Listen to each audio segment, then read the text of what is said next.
Our common friends had no idea where she could be, and some of them just told me to forget about her.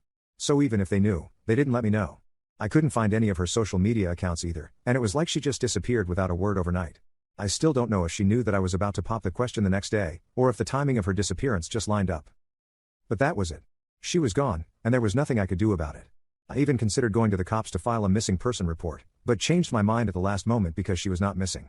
She just didn't want to be found by me.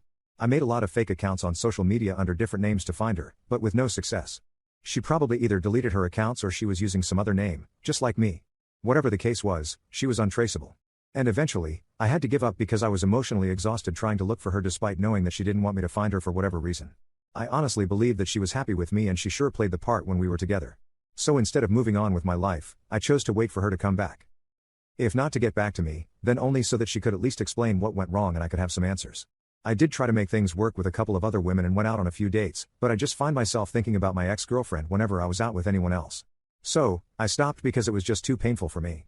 For almost 4 whole years, I haven't said yes to or asked out anyone on a date because I just couldn't.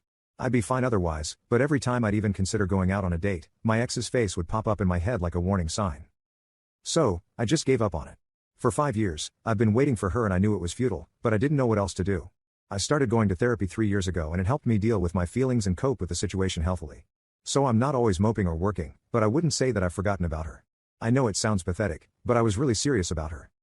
And I couldn't believe that she just disappeared without an explanation.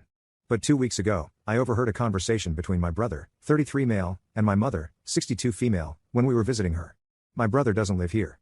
He moved to Canada for work when he was 22 and has stayed there ever since. He comes back twice a year for a couple of weeks, but that's about it. This time though, he's been here for at least a month now because our mother is really sick. She's been diagnosed with heart disease and it's serious. So, while my brother was supposed to go back 2 weeks ago, he decided to stay on.